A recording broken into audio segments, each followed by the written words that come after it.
Good morning friends, welcome to our study channel move on study. तो friends, कैसे हैं आप? आई होप काफ़ी अच्छे होंगे और अपने सिस्टमेटिक वे में आप लोग ग्रुप डी का, दैट मीन्स आप लोग रेलवे का प्रिपरेशन कर रहे होंगे। तो चलिए आज मैं आप लोगों के सामने टेस्ट सीरीज नंबर 4 लेके आऊँ, जो आप लोगों के लिए काफ़ी ऑथेंटिक और current affair, that means science, mathematics, सारी क्वेश्चन का लेवल काफ़ी ऑथेंटिक होगा आप लोगों के लिए, जस्ट लाइक सिलेबस। तो चलिए देखते हैं क्वेश्चंस क्या है आप लोगों के लिए। सेट नंबर 4 है। सारे क्वेश्चन को हूबहू मैं डिस्कस करूंगा आप लोगों के सामने। मैं फिर से डिस्कस कर देता हूँ। सबसे पहले ध्यान से सुनिएगा। सबसे पहले मैथ का क्वेश्चन को मैं सॉल्व करूंगा, साइंस के क्वेश्चन को भी मैं सॉल्व करूंगा, करंट अफेयर के भी सारे क्वेश्चन को मैं सॉल्व करूंगा। क्लियर? यानी कि बताऊंगा। बाकी रीजनिंग जो क्वेश्चन होंगे सारे क्वेश्चन को मैं स्किप कर दूंगा। हो सके तो रैंकिंग का क्वेश्चन या फिर जो क्वेश्चन टफ लगे उस चीज़ को मैं सॉल्व करूंगा। क्लियर है? बाकी सारे क्वेश्चन को केवल स्किप कर दूंगा। तो सबसे पहले ये हमारे सिलेबस में देख लीजिए, ये सारे क्वेश्चन है आप लोग के लिए। और इस बार का पेपर तो आप लोग देख रहे होंगे, मैथ में आ रहा, साइंस में आ रहा, रीजनिंग में आ रहा, और करंट अफेयर का तो बात ही अलग है। इसमें जो करंट अफेयर होंगे सारे एक करंट अफेयर को मैं इस साल के करंट अफेयर से डिस्कस कर दूंगा, जो आप लोगों के लिए 2025 और 24 के लिए इंपॉर्टेंस होंगे, 26 के लिए इंपॉर्टेंस होंगे। क्लियर है? ये सारे क्वेश्चन है, देख लीजिए। इसमें सारे क्वेश्चनों को मैं करंट अफेयर के रिगार्डिंग में बताऊंगा। क्लियर है? तो प्लीज़ हमारे चैनल को वॉच कीजिए और देखिए, आप लोगों के लिए काफ़ी सिस्टमेटिक वे में मैं वर्क कर रहा हूं। तो चलिए देखते हैं क्वेश्चन क्या लिख रहा है, उसके अकॉर्डिंग सॉल्यूशन भी देखिए, चाहे मैथमेटिक्स हो चाहे साइंस हो। सारे क्वेश्चन को अगर आप लोग देख लेते हैं 10 मिनट भी, तो आप लोग पक्का है आप लोग हमारे चैनल को विजिट कीजिएगा। First of all question is now, Shrimati Gupta ने हर अर्धवार्षिक रूप से चक्रवृद्धि ब्याज होने वाली 8% वार्षिक चक्रवृद्धि ब्याज की दर पर 50,000 रुपये का निवेश 1 वर्ष के लिए सावधि जैस्ट लैक फिक्स्ड डिपॉजिट में किया। सावधि जमा की अवधि पूरी होने पर कितनी राशि मिलेगी? सबसे पहले फ्रेंड्स आप लोग याद रखें, ये क्वेश्चन में अर्धवार्षिक, जब भी आप लोग क्वेश्चन सॉल्व करते हैं अगर अर्धवार्षिक का फॉर्मेशन आता है तो हमेशा याद रखें इसमें 2 कंडीशन होता है। दोनों को मैं डिस्कस कर देता हूँ, इससे आप लोग का 2 कंसेप्ट रह जाएगा। रेट को हमेशा अर्धवार्षिक में हाफ कर दीजिएगा, दैट मीन्स इसको 2 से डिवाइड कीजिएगा, और टाइम को हमेशा 2 से मल्टीप्लाई कीजिए, यानी डबल टाइम्स कर दीजिएगा। यहाँ पे देखिए रेट आप लोग का लिख रहा है 8%, तो 8 का आधा क्या हो जाएगा? 4%, दैट मीन्स यहाँ पे टाइम आप रेट आ गया 4% आ गया। वही टाइम की बात करना चाहते हैं, 1 वर्ष लिख रहा था, तो यहाँ पे कितना होगा? 2 वर्ष होगा। ये 2 पॉइंट्स को आप लोग को याद करना होगा। क्लियर है? अब इसी के वे में आप लोग को मैं बता रहा हूँ। देखिए 4% अगर आप लोग का रहेगा तो 4% को अगर आप लोग तोड़ते हैं तो 4 बाई क्या लिखिएगा? 100। दैट मीन्स अगर इसको तोड़िए तो 1/25 आएगा। अब यहाँ पे 2 वर्ष है तो 25 के अकॉर्डिंग 2 वर्ष का ले लेंगे हम। क्लियर है? तो यहाँ पे हम लोग 25 इसका मेन हो गया प्रिंसिपल, और 1 रुपये इंटरेस्ट लिख रहा था, यानी कि 26 हो गया, अमाउंट हो गया। फिर इसको 2 बार लेना है तो 25 से क्या करेंगे? 26 से मल्टीप्लाई करें। देखिए सिंपल वे में आप लोग को 25 से 26 जाना है, फिर आप लोग यहाँ पे क्या करना है? 25 से 26 में जाना है। क्लियर? अब देखिए 25 का स्क्वायर क्या होता है, तो ऑलरेडी आप लोग को पता है 625 होता है, और 26 का स्क्वायर क्या होता है? 676 होता है। यहाँ पे आप लोग को पता होगा। अब देखिए 25 का वैल्यू ऑलरेडी आप लोग के सामने लिख रहा था 50,000, तो 25 का वैल्यू के सामने मैं 50,000 लिख दिया हूँ। क्लियर है? आप लोग को निकालना था पूरा अमाउंट, तो हम इसको इससे गुना कर दें। दैट मीन्स हम लोग क्या करें, ये आप लोग को जो 50,000 लिख रहा, ठीक है, इसको 676 से गुना कर देंगे और हम लोग इसको डिवाइड कर देंगे 625 से। अगर आप लोग इसको सॉल्व करते हैं तो आप लोगों के सामने जो आंसर बचेगा 54080 बचेगा। ये आप लोग का आंसर होगा। आई होप आप लोग को समझ में आ गया होगा। दैट मीन्स काट सकते हैं 25 का पारा में 625 25 बार में आएगा। अब 25 चौक 100 यानी 5 यहाँ पे सॉल्व कर लीजिए तो ये क्वेश्चन आ जाएगा। क्लियर है? चलिए नेक्स्ट क्वेश्चन, यदि संख्या 1 2 3 8 9 x 6 3 7 8 y 11 अंकों की एक ऐसी संख्या जो 72 से विभाज्य है, तो इसका रूट निकालना √7x प्लस √7y। देखिए यहाँ पे 72 से विभाज्य, जिस संख्या से आप लोग को विभाज्य बोल रहा है उसके लिए 2 है, 2 प्राइम नंबर लेना है जो आप लोग को लेना है। तो यहाँ पे देखिए 8 और 9 लेंगे, यानी 8 और 9 लेंगे, इसका क्लियर है? दोनों इसके कंपोजिट है। क्लियर है? और हम लोग क्या करेंगे, देखेंगे इस जो नंबर हो रहा है जो आप लोग को गिवन नंबर वो 8 और 9 से डिविजिबल होना चाहिए। तो फ्रेंड्स सबसे पहले 8 का डिविजिबिलिटी का रूल जानते हैं, लास्ट 3 डिजिट आप लोग का 8 से डिविजिबल होना चाहिए। तो देखिए 7 है 8 है, यहाँ पे आप क्या लिखिए कि 8 से डिवाइड हो जाता है। चलिए 8 से डिवाइड करते हैं। देखिए 9 बार में डिवाइड करेंगे तो 72 आएगा, फिर यहाँ पे 6 बचेगा, तो अगर हम यहाँ पे 4 देते हैं तो 64 कैंसिल हो जाएगा। दैट मीन्स यहाँ पे y का वैल्यू आप लोग के सामने 4 आ गया। क्लियर है? अब देखिए x का वैल्यू क्या लिखिए, तो x के लिए कंडीशन आप लोग का 9 से भी डिवाइड होना चाहिए। 9 से डिविजिबिलिटी का रूल होता है, सारे का सम जो होता है वो 9 से डिविजिबल होना चाहिए। तो देखिए 1 2 3 3 6 6 और 8 14, 14 9 कितना होता है? 25, 25 और 6 31, 31 3 34, 34 और 7 कितना होता है? 41, 41 और 8 कितना होता है? 49, 49 और 4 53, 53 में क्या ऐड कीजिएगा? 9 का पढ़ा में आता है तो 53, 53 और 3 56, तो यहाँ पे x का वैल्यू 3 लिख देंगे। यहाँ तक x और y का वैल्यू समझ में आ गया होगा। दैट मीन्स x का वैल्यू 3 लेंगे, y का वैल्यू 4 लेंगे। अब देखिए 7 है 7, x के यहाँ पे 3 लिख देंगे प्लस y के यहाँ पे क्या बोले 4 लेंगे। अब इसका अंडर रूट कर देंगे तो 7 21 हो गया प्लस 7 चौक 28 हो गया। अब दोनों का सम कर दीजिए ना, तो दोनों का सम कीजिए तो 49 आएगा। 49 किसका स्क्वायर रूट होता है 7 का होता है। तो फ्रेंड राइट आंसर आएगा 7 हो गया। तो ऑप्शन है बिल्कुल, तो ऑप्शन नंबर सी को क्लिक कर देंगे। नेक्स्ट क्वेश्चन, 5 अंकों का प्रसरण 16 है, यदि प्रत्येक मान दुगना हो जाए तो नए मान का मानक विचलन क्या होगा। देखिए सबसे पहले आप लोग को बताना चाहते हैं मानक विचलन, दैट मीन्स फ्रेंड्स आप लोग को बताना चाहता है मानक विचलन का फॉर्मूला क्या होता है, आप लोगों को पता होगा। मानक विचलन दैट मीन्स स्टैंडर्ड डिविएशन का फॉर्मूला होता है अंडर रूट प्रसरण होता है। क्या होता है ये प्रसरण होता है, ये फार्मूला याद रखेगा। मानक विचलन एचडी का फार्मूला होता है, देखिए मैं ले दूँ, स्टैंडर्ड डिविएशन का फार्मूला होता है अंडर रूट वेरिएंस होता है, इसको वेरिएंस बोलते हैं। तो आप देखिए यहाँ पे 5 संख्याओं का प्रसरण लिखा 16, तो प्रसरण लिखा था 16, तो 16 का अंडर रूट निकाल दें, कितना आ रहा है ये 4 आ रहा, ठीक है। तो वो रहा यदि प्रत्येक मान को दुगुना कर दें तो इसको 2 कर दें, तो 4 को 2 से गुना करें कितना आ रहा 8 आ रहा। तो नई मानक विचलन जो है यानी न्यू स्टैंडर्ड वेरिएशन का वैल्यू जाएगा 8 आएगा। ऑप्शन है क्या बिल्कुल, ऑप्शन नंबर ए को क्लिक कर देंगे। नेक्स्ट, दो शंकुओं की ऊंचाइयों का अनुपात 2:1 है और उसके त्रिज्याओं का अनुपात 1:2 है, उसके आयतन का अनुपात क्या होगा। आप लोगों को ऑलरेडी पता है शंकु का आयतन क्या होता है 1/3 पाई आर स्क्वायर एच होता है। तो देखिए हम लिख देंगे 1/3 कर देंगे पाई, पाई दोनों में कॉन्स्ट R1, तो पहला में R देखिए 1 है तो 1 का स्क्वायर 1 हो गया और एच का वैल्यू 2 लिख रहा। सेकेंड में जाएंगे तो 1/3 कर देंगे पाई, आर का वैल्यू देखेंगे तो आर का वैल्यू लिखा 2, तो 2 का स्क्वायर 4 हो गया, एच का वैल्यू 1 है, ये कैंसिल हो गया। 4 2 का पाला में 4 2 बार में आता है। अब देखिए 1:2 आ गया, तो राइट आंसर होगा 1:2। That means friends 1:2 is the right answer. तो ऑप्शन है क्या बिल्कुल, तो ऑप्शन नंबर सी को क्लिक कर देंगे, option number C is the right answer. चलिए नेक्स्ट क्वेश्चन, आकाश ने 21,000 रुपये के साथ एक व्यापार शुरू किया और बाद में 36,000 रुपये के साथ बाला उससे जुड़ गया। यदि वर्ष के अंत में लाभ को समान रूप से विभाजित किया जाता है तो लाभ ज्ञात कीजिए, बाला कितने महीनों के बाद व्यापार में जुड़ा। इस टाइप से भी क्वेश्चन आ रहा, जब भी ऐसा आप लोग को बोलेगा तो बाला मान लीजिए x महीने के बाद जुड़ा, ठीक है। अब देखिए यहाँ पे आकाश जुड़ा हुआ है, क्लियर, ये आकाश हो गया और ये आप लोग का बाला। यहाँ पे देखिए यहाँ पे आकाश और बाला, सबसे पहले आकाश का देखिए तो टोटल 21,000 लिख रहा था, 1000 यानी 3 जीरो लिख रहा है, यहाँ तक समझ आएगा। अब बाद में 36,000 रुपये के साथ बाला जुड़ गया, तो 36,000 रुपये बाला के साथ जोड़ दिए, यहाँ तक क्लियर है। अब यहाँ पे लिख रहा यदि वर्ष के अंत में लाभ को समान रूप से विभाजित किया जाता है तो लाभ तो ज्ञात करें कितने बाला कितने वर्ष के बाद जुड़ा, तो बाला के लिए मान लें x। अब एक वर्ष में आप लोगों को ऑलरेडी पता है 12 महीना होता है, तो यानी कि इसका a का कितना था 12 था। आप लोग सॉल्व कर लीजिए ना, ये 0 0 तीनों 0 0 0 कैंसिल हो गया, क्लियर है।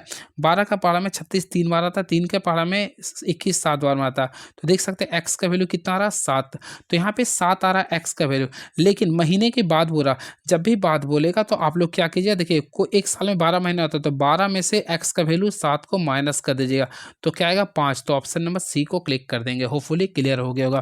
दैट मीन्स 5 महीना आंसर होगा। अब देखिए क्वेश्चन मैं रीजनिंग को नहीं बताऊंगा, केवल मैथ्स का क्वेश्चन बताऊंगा और साइंस क्वेश्चन को और करंट अफेयर तो बताऊंगा ही। चलिए अगला क्वेश्चन देखते हैं क्या लिख रहा है, मैं तो चाहता हूं करंट अफेयर का क्वेश्चन आ जाए। चलिए देखता हूं, क्वेश्चन आ गया साइंस का, किसी वस्तु के जड़त्व में वस्तु की प्रवृत्ति होती है। सबसे पहले फ्रेंड्स आप लोग को जड़त्व पता होगा, इनर्शिया होता है, क्लियर है। तो देखिए याद रखिएगा, किसी वस्तु के जड़त्व जो होता है वह द्रव्यमान पर निर्भर करता है। किस पर निर्भर करता है, द्रव्यमान पर। अब देखिए इसका आंसर होगा कि गति की अवस्था में किसी परिवर्तन के विरोध करने वाले पे होता है, क्लियर है। दैट मीन्स फ्रेंड्स याद है किसी वस्तु के जड़त्व में वस्तु की गति की अवस्था में किसी भी परिवर्तन का विरोध करने की प्रवृत्ति होती है, क्लियर है। अब देखिए जड़त्व क्या होता है, तो न्यूटन के प्रथम गति नियम को जड़त्व को परिभाषित करता है, क्लियर है। चलिए और फ्रेंड्स याद रखिएगा न्यूटन की गति के तीसरे नियम के अनुसार आप लोगों को पता होगा, देखिए न्यूटन के 3 गति नियम होता है, तीनों के बारे में बताना चाहते हैं। देखिए पहला गति नियम से आप लोग का बल का फार्मूला पता चलता है, यानी बल का डिफिनेशन पता चलता है। वही सेकेंड से आप लोग का बल का फार्मूला पता चलता है, बल का फार्मूला। वही तीसरा से आप लोग का बल का डेरिवेशन पता चलता है, क्लियर, इस चीज़ को याद रखिएगा। चलिए अगला क्वेश्चन, कौन सा माध्यम में घनत्व में किसी ध्वनि तरंग के एक संपूर्ण ढोलक में लगने वाला समय है। निम्नलिखित में कौन सा माध्यम के घनत्व में किसी ध्वनि तरंग के एक संपूर्ण ढोलन में लगने वाला समय है। तो फ्रेंड्स याद रखना इसका राइट आंसर होगा ऑप्शन नंबर, समय है तो आवर्त काल होता है, दैट मीन्स टाइम पीरियड होता है, क्लियर है। ऑप्शन नंबर बी को क्लिक करेंगे। बातें करना चाहते हैं हम लोग एम्पलीट्यूड का। देखिए सबसे पहले हम लोग ये देखिए, आप लोग पढ़े होंगे स्टेप से, ये आप लोग को जो जा रहा है ये आप लोग को पता होगा लॉन्गिट्यूडिनल वेव है। आप लोग का जो मैक्सिमम जो डिस्प्लेसमेंट होता है इसे बोलते हैं एम्पलीट्यूड, ए बोलते हैं, क्लियर है, ये पहला हो गया। क्लियर है। आवृत्ति क्या होता है, 1 सेकंड में जो कुल कंपन जो होता है उसे बोलते हैं आवृत्ति बोलते हैं। और तरंगदैर्घ्य मीन्स होता है आप लोग का जो देखिए तरंगदैर्घ्य मीन्स होता है ये देखिए ये आप लोग का जो चल रहा है ये। क्लियर है। तो इसका जो किसी सुरंगों या गर्तों के दो जो डिफरेंस होता है उसी को बोलते हैं तरंगदैर्घ्य। क्लियर है। तरंगदैर्घ्य का लैम्डा से सूचित करते हैं। आई होप आप लोग पढ़े होंगे तो अच्छा लग रहा होगा। चलिए 13 क्वेश्चन हो गया, देखते हैं 14 क्वेश्चन नंबर क्या लिख रहा है ये। तो यदि किसी तार की लंबाई और अधिक तार के जोड़ने से दुगनी हो जाती है तो उसके प्रतिरोध पर क्या प्रभाव पड़ेगा। हमेशा फ्रेंड्स याद रखिएगा, अगर दोगुनी हो जाती है आप लोग पढ़े होंगे रेजिस्टेंस से directly proportional to their length होता है। तो अगर आप लोग का लेंथ को दुगनी कर रहे हैं तो रेजिस्टेंस भी क्या होगा, दोगुनी होगा। दैट मीन्स राइट आंसर होगा दुगनी हो जाएगा। क्लियर है। दोनों याद रखिएगा। बातें करना चाहते हैं रेजिस्टेंस को कैसे शो करते हैं, तो ये आप लोग का रेजिस्टेंस हो गया। क्लियर है। और इसका ऐसा ही मात्रक होता है ओम। ओम को इस टाइप से शो करते हैं। अब प्रतिरोध, तो प्रतिरोध होता है आर। आर का फॉर्मूला क्या होता है, वी बाई आई होता है। वी बाई आई होता है। वी का ऐसे यानी विभवांतर का ऐसे मतलब वोल्ट होता है और करंट का एम्पियर होता है। यही वोल्ट प्रति एम्पियर को हम लोग क्या बोलते हैं, ओम। आइए ओम को ऐसे सूचित करते हैं। ओम कहाँ का रहने वाले थे, जर्मन का। चलिए अब नेक्स्ट क्वेश्चन आप लोग के सामने देखते हैं क्या लिख रहा है ये। तो देखता हूँ क्वेश्चन क्या उसके रिगार्डिंग में बताऊंगा। देखिए निम्नलिखित में से कौन सा किसी ध्वनि तरंग के प्रति इकाई समय में किए गए दोलनों की संख्या होते हैं। अभी जस्ट मैं बताया था प्रति से इकाई में किए गए दोलनों की संख्या को फ्रीक्वेंसी कहते हैं। दैट मीन्स आवृत्ति कहते हैं। क्या बोलते हैं, आवृत्ति कहते हैं। अब देखिए आवृत्ति का फॉर्मूला एन से डिनोटेड करते इसका फॉर्मूला था 1 बाय टाइम पीरियड है। Inverse of time period is known by frequency. अब देखिए इसका यूनिट करेंगे तो टाइम इनवर्स होगा, सॉरी सेकेंड इनवर्स होगा। क्या होगा, सेकेंड इनवर्स। ऐसी सेकेंड इनवर्स को बोलते हैं हर्ट्स। क्या बोलते हैं, ये हर्ट्स बोलते हैं। क्लियर। इसका ऐसे मतलब क्या होता है, हर्ट्स होता है। और ध्वनि एक प्रकार का लॉन्गिट्यूडिनल तरंग होता है। क्लियर है। इस चीज़ को भी आप लोगों को ध्यान में रखना पड़ेगा।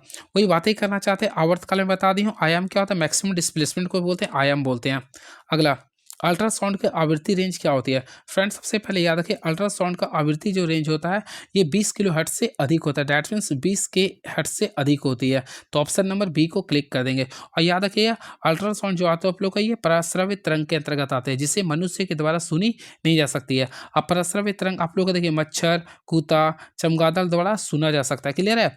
चलिए अब बातें करना चाहते हैं पराश्रवित तरंग का उपयोग कहाँ करते हैं। पहला जल के अंदर सोनार के उपयोग के लिए करते हैं। Sonar sound navigation and ranging के लिए करते हैं। क्लियर है। फिर संकेत भेजने के लिए करते हैं। अल्ट्रासोनोग्राफी के लिए करते हैं। दूध के जीवाणु को नष्ट करने के लिए करते हैं। ये सारे पॉइंट्स को याद रखिएगा। अब देखिए जिसका आवृत्ति 20 हर्ट्ज से लेकर 20 किलो हर्ट्ज तक होता है उसे बोलते हैं श्रव्य ध्वनि, जो हम लोग सुनते हैं, यानी इसको बोलते हैं श्रव्य ध्वनि। और जिसका 20 हर्ट्ज से कम होता है उसे बोलते हैं अवश्रव्य ध्वनि। क्या बोलते हैं, अवश्रव्य ध्वनि बोलते हैं। अब 20 किलो हर्ट्ज से अधिक रहेगा तो अल्ट्रासोनिक, फिर परश्रव्य बोलेंगे। यदि 3 कूलॉम के आवेश को दो बिंदुओं पर ले जाने में किया गया कार्य 72 जूल है तो इन दोनों बिंदुओं के संभावित विभव अंतर क्या होगा। देखिए सबसे पहले आप लोग को पता होगा भी का फॉर्मूला होता है W बाय क्यू होता है। भी इक्वल टू क्या होता है, W बाय क्यू होता है। अब यहाँ पे ऑलरेडी आप लोग का लिख रहा भी का आप लोग को निकाला, W कितना लिख रहा, 72 जूल लिख रहा, 72 कर दिया। क्यू का वैल्यू 3 है। 3 का पारा में 72 आप लोग को ऑलरेडी पता कितना 24 बार में आता है। इसका यूनिट क्या होता है, वोल्ट होता है। तो right answer option number A को क्लिक कर देंगे। तो 24 volt is the right answer. Clear है। चलिए नेक्स्ट क्वेश्चन, निम्नलिखित में कौन सी नदी गुजरात राज्य में अरब सागर के कैबे की खाड़ी में गिरती है। सबसे पहले फ्रेंड्स मैं आप लोगों को बताना चाहता हूँ इसका जो राइट आंसर होगा, देखिए गुजरात की खाड़ी में ना तो कितना 18, तो इसका राइट आंसर होगा ऑप्शन नंबर सी होगा। क्या होगा, ऑप्शन नंबर सी होगा, ताप्ती नदी। क्या होगा, ये ताप्ती नदी हो गया। क्लियर है। चलिए अगला क्वेश्चन देखते हैं। क्वेश्चन नंबर 19 क्या लिख रहा है उसके अकॉर्डिंग मैं बताऊंगा। पुस्तक इंपॉर्टेंस इंडिया के लेखक कौन है। पुस्तक इंपॉर्टेंस इंडिया के लेखक कौन है। तो फ्रेंड्स सबसे पहले आप लोगों को पुस्तक इंपॉर्टेंस इंडिया के बारे में जानने से पहले आप लोगों को कुछ करंट अफेयर में बताना चाहता हूँ जो आप लोगों के लिए काफ़ी इस वर्ष ग्रुप डी के लिए काफ़ी इंपॉर्टेंस होने वाला है। देखिए सबसे पहले क्वेश्चन इंपॉर्टेंस इंडिया, तो इंपॉर्टेंस इंडिया किसके द्वारा लिखा गया आप लोग को ये जानना पड़ेगा। तो इंपॉर्टेंस इंडिया जो लिखा गया है, हाँ 1920 है। तो इंपॉर्टेंस इंडिया जो लिखा गया है वो आप लोग का ए यानी कि अमीश त्रिपाठी के द्वारा, किसके द्वारा लिखा गया, अमीश त्रिपाठी। ये क्वेश्चन आप लोगों को पेपर में नहीं आएगा। करंट अफेयर आ रहा है तो करंट अफेयर में बता देना चाहता हूँ कुछ करंट अफेयर के रिगार्डिंग। सबसे पहले मैं बुक बता रहा हूँ। सबसे पहले याद रखिए the Brahma's unsealed. The Brahma's, ये क्वेश्चन आ सकता है द ब्रह्मास अनसील्ड किसने लिखा, तो टी शिवानंदन ने। ठीक है। एक क्वेश्चन आ सकता है रेडी रिलेवेंट और रीजेंट किसने लिखा, अनिल चौहान ने लिखा। क्लियर है। फिर देखो आफ्टर मी चाओस, ये लिखा है एमजे अकबर। ये 3 इंपॉर्टेंट क्वेश्चन है। क्लियर है। उसके बाद मदर मेरी कम टू मी, ये लिखा है अरुंधति रॉय। इस चीज़ को याद रखिएगा, इतना मैं बता दिया हूँ। नेक्स्ट क्वेश्चन, निम्नलिखित में से किस देश ने भारत में से ब्रह्मोस सुपरसोनिक क्रूज मिसाइल खरीदने का करार किया है? तो देखिए इसका अगर राइट आंसर करना चाहते हैं, देखिए 20 का अगर राइट आंसर करना चाहते हैं तो आप लोग राइट आंसर होगा ऑप्शन नंबर ए होगा। क्या होगा? ए होगा, यानी फिलीपींस ने किया। क्या किया? फिलीपींस ने, बल्कि रूस होना चाहिए था इसका राइट आंसर। ब्रह्मोस उन्हीं से लिया गया था, तो ऑप्शन नंबर ए होना चाहिए था 20। लेकिन यहाँ पे ऑप्शन रूस तो लिख नहीं रहा, फिर भी मैं आप लोगों को इसके बारे में बताना चाहता। देखिए रूस एवं भारत के संयुक्त प्रतिभागी से विनिर्मित स्थल समुद्र, याद रखिएगा आप लोग का ऑप्शन नंबर ए फिलीपींस से हो गया। ठीक है, ऐसे इसमें रूस भी सही होता है। अब देखिए यहाँ के बारे में कुछ एक्स्ट्रा बताना चाहता हूँ जो आप लोगों के लिए काफ़ी काफ़ी काफ़ी काफ़ी ऑथेंटिक होने वाले हैं। सबसे पहले मैं आप लोगों को बताना चाहता हूँ कौन कौन देश से क्या क्या मिसाइल खरीदा जा रहा। तो इसके लिए पहला आप लोग को इस चीज़ को याद करना पड़ेगा। देखिए हेलिना, देखिए आप लोग पढ़े होंगे हेलिना। देखिए हेलिना भारत में विकसित है। और वही चिनूक, चिनूक किस देश से लिया गया? तो अमेरिका से लिखा गया। वही बराक 8, तो बराक तो आप जानते हैं कहाँ से लिया गया होगा, तो ये लिखा गया डियाडू इजराइल के देश से लिया गया। क्लियर है? INS वेला, देखिए INS वेला के बारे में पूछा जाता है, तो INS वेला आप लोग को फ्रांस से लिया गया। राफेल भी आप लोग जानते होंगे फ्रांस से लिया गया। S-400, तो S-400 आप लोग को लिया गया रूस से। पिनाका आप लोग का भारत का है। INS कलवरी स्वदेशी निर्मित है। और अपाचे, देखिए आ से अपाचे, आ से अमेरिका, इस सारे पॉइंट्स को आप लोग को रिकॉल करना है। क्लियर है? चलिए अब मैथमेटिक्स का क्वेश्चन आ चुके हैं, देखते हैं मैथ्स का क्वेश्चन क्या लिख रहा है। 21 का क्वेश्चन आ चुके हैं। यदि ए बी पर पावर x-1 बराबर b/1 इक्वल टू x-3 है तो x का मान ज्ञात करना है। कुछ नहीं करना है, देखिए ऐसा क्वेश्चन है तो अपोजिट कर दीजिएगा। तो देखिए x-1 बराबर अपोजिट कर दीजिए ना, तो यहाँ पे कीजिएगा तो 3 - x कर दीजिए। तो यहाँ पे कीजिएगा तो 2x बराबर 3 और 1 4 आ गया। दैट मीन्स x का वैल्यू करेंगे तो 2 आ रहा है, ऑप्शन में 2 नहीं है, तो इनमें से कोई नहीं होगा। इजी क्वेश्चन है, कर सकते हैं आप लोग। गणित का क्वेश्चन आ गया। यदि a x से y तक 78 किलोमीटर प्रति घंटा की गति से और y से x तक 120 किलोमीटर प्रति घंटा की गति से गाड़ी चलाता है तो फिर पूरी यात्रा का औसत गति क्या होगा? जब भी औसत गति बोलते हैं फार्मूला याद कर लीजिए, 2xy बटा क्या होता है x + y। इस फार्मूला को याद कर लीजिए ना। तो देखिए 2 कर देंगे। x का वैल्यू अगर आप लोग देखिए तो 78 लिख रहा, और y का वैल्यू देखिए तो 120 लिख रहा। फिर दोनों का क्या करेंगे? सम कर देंगे। डैट मीन्स 78 + 120 कर देंगे। क्लियर है? तो अगर ऊपर वाला सम करेंगे तो 18,720 आ गया। क्लियर है? अब वही नीचे करेंगे तो 198 आएगा। इसको डिवाइड करेंगे आप लोग तो I think 94.55 kilometre per hour आएगा। तो 94.55 किलोमीटर पर आवर, यानी ऑप्शन नंबर बी को क्लिक कर देंगे। दो संख्याओं के एलसीएम और एचसीएफ क्रमशः 693 और 11 है। यदि एक संख्या 99 है तो दूसरी संख्या क्या होगा? तो आप लोगों को मैं बताया था एचसीएफ इंटू एलसीएम, फार्मूला को याद कर लीजिएगा। एलसीएफ इंटू एलसीएम का फार्मूला होता है ए इंटू बी होता है। क्या होता है? ए इंटू बी। अब देखिए एचसीएफ का वैल्यू कितना लिखा? 693 और एलसीएम का वैल्यू 11 लिख रहा। पहला संख्या क्या लिख रहा? 99 लिख रहा, तो दूसरी संख्या बी निकालना है। देखिए 11 का पहाड़ा में 99 9 बार में आ गया, और 9 का पहाड़ा में आप लोग कितना बार में आएगा? तो देखिएगा 77 बार में है, तो बी का वैल्यू कितना आ गया? 77। That means option number C को क्लिक कर सकते हैं। इसी वे में आप लोग को बनाना है। एक रेलगाड़ी हांसी से हिसार तक 88 किलोमीटर प्रति घंटा की चाल से चलती है और 90 किलोमीटर प्रति घंटा की चाल से वापस आ जाती है। यदि कुल यात्रा के लिए 178 घंटे का समय लगता है तो हांसी और हिसार के बीच की दूरी ज्ञात करना। कुछ नहीं करना, सिंपल क्वेश्चन है। जैसे कि अभिष्ट दूरी निकालना, दैट मीन्स आप लोग को दूरी निकालना। तो दोनों जो स्पीड है दोनों को मल्टीप्लाई कर दिया, यानी कि 88 × 90 कर दिया। देख लिए मैं सिखा रहा हूँ, दोनों का स्पीड को मल्टीप्लाई कर दीजिएगा। क्लियर है? अब यहाँ के दोनों को सम कर दीजिए, दैट मीन 80 प्लस क्या है? ये 90 है। क्लियर है? अब जो समय रहेगा उससे गुना करिए। कितना ले रहा था? 178, क्योंकि दूरी पर क्या होता है? 4 गुना समय। तो इस टाइप से आप लोग कर दीजिएगा। अब इसको सॉल्व कर दीजिए ना। तो अगर इसको सॉल्व किया, यहाँ पे मैं देखिए 88 × 90 ही रहने दिए हूँ, 80 या 90 को जोड़िएगा तो 170 आएगा। अब इसको 178 से गुना कर दीजिएगा, सॉरी 100 कितना था? 78 घंटे। अगर इसको पूरा के पूरे सॉल्व करते हैं तो आप लोग देखिए 7920 आएगा, 7920। तो ऑप्शन नंबर सी को क्लिक कर दीजिए। क्लियर है? चलिए अगला क्वेश्चन देखते हैं क्या लिख रहा। दैट मीन्स 25 नंबर क्वेश्चन की ओर आते हैं। मैं तो अच्छा ही बता रहा हूँ, शायद अच्छा लग रहा होगा। देखिए पी अकेला एक कार्य को 18 दिनों में पूरा कर सकता है। पी और क्यू एक साथ कार्य करते हुए इसे 15 दिन में पूरा कर सकता है। उन्होंने एक साथ कार्य करना शुरू किया। 10 दिनों के बाद क्यू ने कार्य छोड़ दिया और पी को अकेले उस कार्य को पूरा करना है। पी को शेष कार्य को पूरा करने में कितना दिन लगेगा? सबसे पहले यहाँ पे देखिए पी किसी कार्य को कितना दिन में कर रहा? 18 दिन में कर रहा। पी और क्यू उसे कितना दिन में कर रहा? 15 दिन में। तो देखिए पी प्लस क्यू का वैल्यू देखिए 15 दिन में। उन्होंने साथ कार्य करना शुरू किया। ठीक है, तो आगे दोनों का कुल कार्य देखिए तो कुल कार्य कितना आएगा? 90। अब पी का एफिशिएंसी देखिए तो 5 आएगा। दोनों मिलकर कितना दिन में करा? 6 दिन में करा। अब आप खुद से बताइएगा, देखिएगा थोड़ा सा ध्यान से। पी प्लस क्यू मिलकर 6 दिन में कर रहा है, जिसमें पी का ऑलरेडी जानते हैं 5 है, तो ऑलरेडी आप लोग क्यू दोनों का मिलकर 6 था, तो यहाँ पे क्यू का एफिशिएंसी निकालें तो केवल क्या बचा? 1 बचा। अब यहाँ पे लिख रहा उन्होंने हाँ, उन्होंने एक साथ कार्य करना शुरू किया। 10 दिन बाद क्यू ने कार्य छोड़ दिया। सबसे पहले 10 दिन तक दोनों मिलके कार्य करेगा ना, तो 10 दिन तक। तो पी का एफिशिएंसी कितना था? 5 था और क्यू का एफिशिएंसी कितना था? 1 था। तो 5 और 1 6, यानी कि दोनों मिलकर 6 काम कर रहा और कितना दिन तक किया? 10 दिन तक। तो टोटल कितना काम हो गया? 60। अब खुद बताइए फ्रेंड, टोटल वर्क कितना था? तो ओवरऑल देखिए 90 कार्य में से 60 काम कर दिया।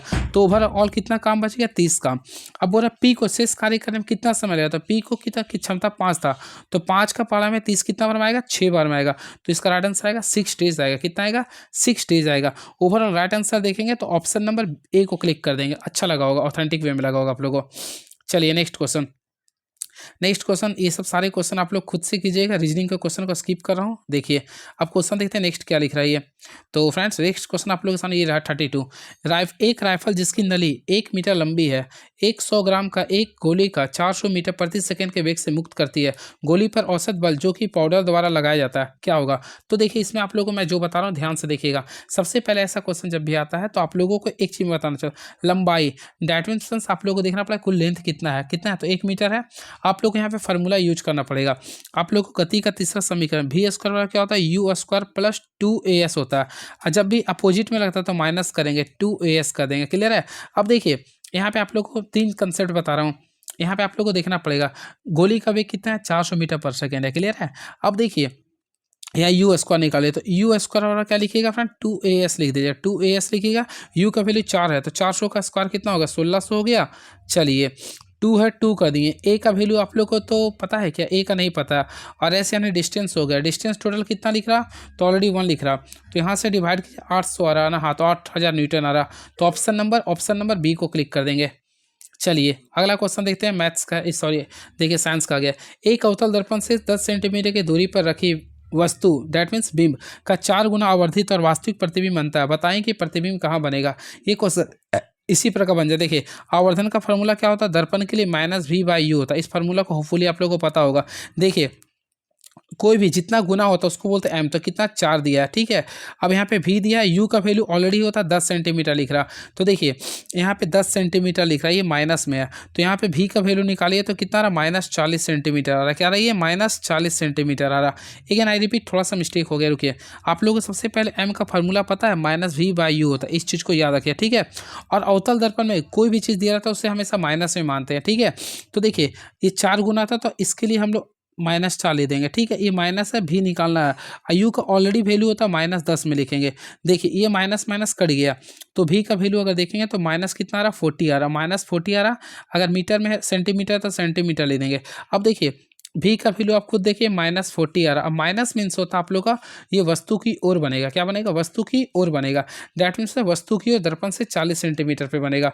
तो यहाँ पे ऑप्शन है बिल्कुल, तो ऑप्शन नंबर ए को क्लिक कर देंगे। तो option number A is the right answer. I hope आप लोगों को क्लियर होगा। माइनस था तो दर्पण की ओर कर देंगे, अब प्लस में रहता तो दर्पण से पीछे कर दे। क्लियर है? चलिए अगला क्वेश्चन देखते हैं क्या लिख रहा है ये। प्लस यानी दर्पण से पीछे। देखिए आप लोगों को बताना चाहता हूँ, देखिए ध्यान से सुनेगा। प्लस मीन्स क्या होता है? प्लस मीन्स होता है सीधा। देखिए प्लस मीन्स होता है सीधा, और सीधा जो प्रतिबिंब होता है वह हमेशा क्या होता है? आभासी होता है।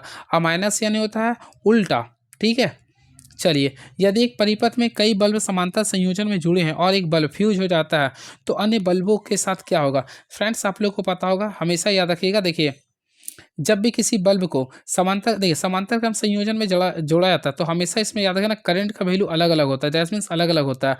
अब विभवांतर सभी जगह पे सेम होता है तो यहाँ पे करंट का से किसी का इफेक्ट नहीं पड़ेगा। दैट मीन्स क्वेश्चन लिख रहा है यदि एक परिपथ में कई बल्ब समांतर संयोजन में जुड़े हैं और बल्ब फ्यूज हो जाता है तो अन्य बल्बों के साथ क्या होगा? कुछ नहीं होगा, क्योंकि अन्य बल्ब अपना जलता ही रहेगा। ठीक है, तो अन्य सभी बल्ब चमक रहे होंगे, यानी इसका कोई इफेक्ट नहीं पड़ेगा। क्यों? क्योंकि ये संयोजन में समांतर क्रम में जुड़ा हुआ। क्लियर है? इस चीज़ को आप लोगों को ध्यान में रखना पड़ेगा। चलिए अगला क्वेश्चन, देखते हैं फ्रेंड क्या लिख रहा। हाँ एक कंसेप्ट आता है आप लोग को चमकने वाला क्वेश्चन, वो भी मैं आप लोग को बता देता हूँ, पेपर में आता ही है। देखिएगा श्रेणी क्रम में बल्बों के संयोजन में कम शक्ति का बल्ब अधिक तीव्रता के साथ प्रकाश देता है तथा इसका विभवांतर भी अधिक होता है। याद रखिए श्रेणी क्रम में किसी वस्तु को जोड़ते हैं ना तो कम शक्ति का जो बल्ब होता है अधिक चमक देगा। क्लियर है? वही बातें करना चाहते हैं, समांतर क्रम में अगर जोड़ेंगे तो अधिक शक्ति वाला बल्ब अधिक तीव्र प्रकाश देता है। ठीक है, इस चीज़ को आप लोग को ध्यान में रखना पड़ेगा। लिख देता हूँ थोड़ा सा। देखिए श्रेणी क्रम की बात करना चाहते हैं तो फ्रेंड्स श्रेणी क्रम बल्बों का संयोजन है कम शक्ति का बल्ब, यानी कम पावर का जो बल्ब रहता है ना वह अधिक तीव्रता देगा। वही पार्श्व क्रम में क्या होता है, जस्ट अपोजिट कर दीजिएगा। चलिए नेक्स्ट क्वेश्चन देखते हैं क्या लिख रही है। मध्य कान में मौजूद 3 हड्डियों का नाम क्या है। सबसे पहले फ्रेंड याद रखें, मध्य कान में मौजूद 3 हड्डियों का नाम होता है हैमर, एनविल और स्टीपर होता है। तो ऑप्शन के अकॉर्डिंग देखें तो ऑप्शन नंबर बी को क्लिक कर देंगे। क्लियर है। चलिए वही बातें करना चाहते हैं ऑप्शन के अकॉर्डिंग। देखिए यहाँ पे क्वेश्चन आता है फीमर, तो ऑलरेडी पता है फीमर कहाँ होता है, फीमर, टिबिया, फिबुआ। फीमर, टिबिया और एक होता है फिबुआ, फीमर। ये सब जो आप लोगों में बोले फीमर, टिबिया, फिबुआ पाँव की हड्डी होता है। रेडियस होगी, अल्ना होता है, ह्यूमस ये हाथ की हड्डी होती है। क्लियर है। और कान में कुल 6 हड्डी होती है जो कि मैलियस 2, इनकस 2 और स्टेपिस 2 होता है। और हमारे शरीर की सबसे छोटी हड्डी होता है स्टेपिज होता है। क्लियर है। जांघ की हड्डी यानी फीमर सबसे लंबी हड्डी होती है। किस बीमारी में पैरों में अत्यधिक सूजन हो जाता है। तो फ्रेंड्स आप लोगों को पता होगा पैरों में सबसे अधिक सूजन जो होता है उसे बोलते हैं फील पाँव, दैट मीन्स फेलोपिया बोलते हैं। क्लियर है। ऑप्शन नंबर बी को क्लिक कर दे, फील पाँव बीमारी बोलते हैं। क्लियर है। चलिए अगला क्वेश्चन देखते हैं क्या लिख रहा है ये। इन अंगों में से कौन सा अवशेषी अंग नहीं है। तो अवशेषी अंग उस अंग को कहते हैं जो अवशेष के रूप में पाए जाते हैं। दैट मीन्स देखिए मस्तिष्क आप लोग हमेशा ठीक बॉडी में पाए जाते हैं, कान भी ठीक है। तो इसमें देखा है ना, तो यहाँ पे ऑप्शन के अकॉर्डिंग देखा है तो आप लोग राइट आंसर होगा ऑप्शन, वो अंग नहीं है, अवशेषी अंग नहीं है। देखिए अपेंडिक्स समझ में आता है, छोटी आंत अगर देखिए ना, छोटी आंत में अपेंडिक्स पाया जाता है। अकल की दांत भी देखिए बहुत लंबे समय बाद आता है। अब देखिए कान की मांसपेशियां जो होता है ये भी आप लोग का अवशेषी अंग आता है, लेकिन राइट आंसर देखेंगे तो ऑप्शन नंबर ए होगा, यानी ऑप्शन नंबर ए मस्तिष्क आप लोग का अवशेषी अंग नहीं है। तो ऑप्शन नंबर ए को क्लिक कर देंगे। आई थिंक आप लोग को पढ़े होंगे। देखिए मस्तिष्क में अवशेषी अंग कुछ कुछ होता है, दैट मीन्स पहला अपेंडिक्स होता है, साइनस होता है, अकल की दांत होता है, पूंछ की हड्डी हो गया, कान की मांसपेशी हो गया, टॉन्सिल हो गया, ये सारे पॉइंट्स को बोलते हैं। क्लियर है। चलिए अगला क्वेश्चन देखते हैं क्या लिख रही है। तो नेक्स्ट क्वेश्चन आप लोगों के सामने सुंदर सा क्वेश्चन ये रहा। अलाउद्दीन खिलजी के शासनकाल के दौरान गयासुद्दीन तुगलक कहाँ का गवर्नर था। तो ये तो आप लोग जानते होंगे पंजाब का गवर्नर था। इस क्वेश्चन को स्किप कर दिया। नेक्स्ट तो 21 में निम्नलिखित में से किस देश के पूर्व प्रधानमंत्री को पद्म विभूषण से सम्मानित किया गया। तो फ्रेंड्स यहाँ पे पद्म विभूषण के बारे में बात करने जा रहे हैं। तो देखिए पद्म विभूषण के बारे में अगर हम बात करना चाहते हैं तो 2000 क्या बोल रही है 21 के बारे में हम बात नहीं करेंगे, बल्कि 2000 हम 24 के बारे में 25 के बारे में बात करना चाहेंगे। तो 2024 में किसे किस सॉरी तो 25 था, 2025 में किसे किसे मिला, 2025 में किसे किसे मिला उसके बारे में बताना चाहते हैं। सबसे पहले याद है 2025 में कुल देखिए पद्म अवार्ड, तो 2025 में सबसे पहले कुल 139 लोगों को मिला, जिसमें पद्म विभूषण जो कि सबसे बड़े होते हैं तो पद्म विभूषण कुल 7 लोगों को मिला। वही पद्म भूषण तो पद्म भूषण कुल 19 लोगों को मिला। वही पद्म श्री तो पद्म श्री कुल कितना लोगों को मिला 113 को। और वही जिसमें आप लोग याद रखें 23 वुमेन्स को मिला और 10 आप लोग को विदेशी को मिला। क्लियर, इस चीज़ को याद रखिएगा। और 13 मरणोपरांत थे। अब आप लोगों को बताना चाहते हैं 7 पद्म विभूषण मिला। 7 का नाम आप लोग याद कर लीजिए। सबसे पहले नागेश्वर रेड्डी जो कि फ्रेंड तेलंगाना के चिकित्सक रह चुके हैं। नागेश्वर रेड्डी देखिए एनजी ली दिया हूँ। सेकेंड जगदीश सिंह खेर जो कि फ्रेंड सीजीआई भारत के रह चुके हैं 44वें नंबर के। उसके बाद रजनीकांत लाखिया जो कि कला के क्षेत्र में गुजरात के रहने वाले थे। उसके बाद लक्ष्मी नारायण सुब्रमण्यम जो कि फ्रेंड्स कर्नाटक के रहने वाले थे। फिर टी वासुदेव नारायण जो कि फ्रेंड्स साहित्य जो कि केरल के रहने वाले थे। फिर ओसामू सुजुकी जो कि मरणोपरांत अवार्ड हुआ जो कि जापान के रहने वाले थे। और शारदा सिन्हा आप लोग पढ़े होंगे, ये जो कि बिहार कोकिला के नाम से रहता है। तो याद रखिए इस पर कुल कितना 7 लोगों को मिला है। एक विदेशी किसको मिला तो जापान के कौन ओसामू साजुकी। क्लियर है। चलिए हंगर इंडेक्स 2025 में भारत का स्थान क्या है। फ्रेंड्स यहाँ पे हंगर इंडेक्स की बात करना चाह रहे हैं। क्लियर है। तो देखिए हंगर इंडेक्स के बारे में आप लोगों को बताना चाहता हूँ। सबसे पहले हंगर इंडेक्स जारी कौन करता है ये जानना होगा। और हंगर इंडेक्स में भारत का स्थान कितना था। तो याद रखिए भारत का स्थान जो इस साल रहा टोटल 102वां रहा है। कितना रहा 102वां रहा। चलिए इसके बारे में कुछ एक्स्ट्रा फैक्ट्स बताना चाहता हूँ कौन कौन सा इंडेक्स जारी किया। सबसे पहले ग्लोबल हंगर इंडेक्स। तो फ्रेंड्स याद रखिए ग्लोबल हंगर इंडेक्स किसके द्वारा जारी किया था तो विल थुंगन हिल्पे जो कि जर्मन संस्था है। इसमें कुल 123 देश शामिल थे। कुल कितना देश शामिल थे 123 देश शामिल थे। इसमें 123 देश में सबसे पहला जो टॉप पे रहा हुआ आर्मेनिया रहा। ये आप लोग को क्वेश्चन नहीं पूछा जाएगा। आर्मेनिया टॉप पे रहा। वही प्यारे भारत का अपना बात करना चाहते हैं, अपना प्यारा भारत देश की बात करना चाहते हैं तो भारत का इस पर जो रैंक रहा हुआ 102वां रहा। 102वां रहा। क्लियर है। इस चीज़ को आप लोगों को ध्यान में रखना पड़ेगा। चलिए बातें करना चाहते हैं रैंकिंग के रिगार्डिंग। सबसे पहले मैं यहाँ पे 10 रैंक बता देता हूँ जो आप लोगों के लिए काफ़ी ऑथेंटिक होने वाला है। देखिए पहला होता है जलवायु परिवर्तन। देखिए जलवायु परिवर्तन सूचकांक में भारत का रैंक जो रहा 23वां रहा। वही ग्लोबल कमिटमेंट टू डेवलपमेंट में रहा 36वां रहा। फिर ग्लोबल जलवायु जोखिम में, तो ग्लोबल जलवायु जोखिम में भारत का स्थान 15वां रहा। ग्लोबल फायर बॉक्स में भारत का स्थान 4था रहा। एशिया पावर इंडेक्स में 3रा रहा। सतत व्यापार इंडेक्स में भारत का स्थान 23वां रहा। वैश्विक भूख सूचकांक में 102वां रहा। वही हेनले पासपोर्ट इंडेक्स में भारत का स्थान 25वां है। आर्थिक स्वतंत्रता सूचकांक में 128वां है। वैश्विक नवाचार सूचकांक में बात करना चाहते हैं तो ये आप लोग 38वां है। वर्ल्ड टैलेंट रैंकिंग में 63वां है। स्मार्ट सिटी इंडेक्स में भारत का स्थान जो है दिल्ली है जो कि 104, मुंबई 106 के साथ आया है। वही ग्लोबल AI इंडेक्स में बेंगलुरु आया है। वही विश्व प्रतिस्पर्धात्मक की बात करना चाहते हैं तो भारत का स्थान उसमें 41वां है। वही बातें करना चाहते हैं सतत विकास लक्ष्य सूचकांक जिसमें भारत का स्थान 99 है। सबसे इंपॉर्टेंट है इसमें भारत का जो स्थान था, भारत को रैंक मिला है, भारत का स्थान कितना था, ये 99। भारत का स्कोर था 67 था। क्लियर है। और हुरॉन ग्लोबल यूरोन में 3रा है। विश्व शांति सूचकांक में भारत का स्थान 115वां है। ये सारे पॉइंट्स को आप लोग हूबहू याद कर लीजिए। क्लियर है। चलिए अब आ चुके हैं अगला क्वेश्चन। तो अब अगला क्वेश्चन जो आ चुके हैं देखते हैं 41 नंबर क्या लिख रहा है। ये तो गणित का क्वेश्चन है, इसको सॉल्व खुद से कर सकते हैं आप लोग। ये आप लोगों का बोर्ड मास का क्वेश्चन है, होपफुली बनाए होंगे। तो राइट आंसर आएगा 46 आएगा। क्लियर है। अगला क्वेश्चन मैथ्स का आ गया। यदि पहला पद 27 और सार बनता 2/3 है तो गुणोत्तर श्रेणी का चौथा पद क्या होगा। देखिए पहला पद को हमेशा ए लिखते हैं, कितना लिख रहा है 27। सार बनतर की बात करना चाहते हैं तो गुणोत्तर श्रेणी में R लिखा था, ये कितना लिख रहा है 2/3 लिख रहा। तो बोला गुणोत्तर श्रेणी का चौथा पद क्या होगा। देखिए इसका फॉर्मूला था TN का फॉर्मूला था, ए लिखते हैं, R लिखते हैं, N-1 लिखते हैं, फॉर्मूला होता है। क्लियर है। अब देखिएगा चौथा पद बोला तो यहाँ पे n 4 में से घटा देंगे तो 3 आएगा। तो देखिए इस फार्मूला में पुट करें, a का वैल्यू कितना लिखेंगे 27, r का वैल्यू 2/3 है। अब चौथा पद बोला तो n-1 यानी कि ऊपर यहाँ पे 3 ही लिखेंगे। क्लियर है। अब सॉल्व कर लीजिए ना, तो यहाँ 27 लिख देंगे, 2 पर पावर 3 यानी 8 हो गया, 3 का पावर 3 27 हो गया, 27 कट गया, क्या बचा 8 आ गया। That means friend right answer करेंगे तो ऑप्शन नंबर ए को क्लिक कर देंगे। चलिए नेक्स्ट क्वेश्चन देखते हैं क्या लिख रहा है। x³ + 1/x³ का वैल्यू 18 है तो x + 1/x का मान ज्ञात करें। कुछ नहीं करना है, जब भी स्टेप्स का क्वेश्चन आता है फर्स्ट ऑफ ऑल आप लोगों को क्या करना है, देखिए उल्टी गिनती करना है। आप लोग को बताना चाहते हैं, देखिए x + 1/x रहता है तो वहाँ पे p का वैल्यू निकालना था, इसका फॉर्मूला है PQ प्लस, में प्लस नहीं बल्कि माइनस होता है, PQ - 3P ये होता है वैल्यू। ठीक है। तो आप लोग को देखना पड़ेगा कौन सा ऐसा वैल्यू है जिसमें P3 - 3P रखने पर वैल्यू 18 आ रहा। तो ऑप्शन चूज करते, मान लीजिए 3 को यूज करते, 3 × 9 = 27 माइनस फिर 3 × 9, यहाँ पे देखिए 27 - 9 करें कितना रहा 18, ये 18 आ गया ना। तो ऑप्शन नंबर क्या आ गया, ऑप्शन नंबर सी को क्लिक कर सकते हैं। इस टाइप से आप लोग बना सकते हैं ऑप्शन मेथड से। ठीक है। वैसे लॉन्ग मेथड से अगर बनाइएगा तो थोड़ा सा टाइम टेकन हो जाएगा, इसलिए मैं आप लोग को सजेस्ट करता हूँ इसी मेथड का यूज कीजिएगा। ठीक है। Option method again I repeat, देखिए x + 1/x का वैल्यू अगर बाई चांस के दिया है। क्लियर है। अगर आप लोग को निकालना है x³ + 1/x³ निकालना है तो यहाँ तक जानने के लिए फार्मूला क्या लिखते हैं, सबसे पहले याद रखिएगा k लिखते हैं, k पर पावर 3 लिखते हैं -3k लिखते हैं ये। तो यहाँ पे आप लोग पुट करके देखिएगा 3 को ना तो आप लोग 18 आ जाएगा। क्लियर है। तो इस स्टेप से मैं बता दिया हूँ। अगला, एक पंसाली द्वारा क्रमशः 63 और 84 प्रति केजी के मूल्य वाले 2 दालों को किस अनुपात में मिलाया जाए ताकि 72 रुपये प्रति केजी ग्राम का मिश्रण प्राप्त हो सके। देखिए जितना आप लोग को प्राप्त हो सकता है उसको मिड में लिख दिए। क्लियर है। पहला आप लोग का लिख रहा 63, देन आप लोग का लिख रहा है 84।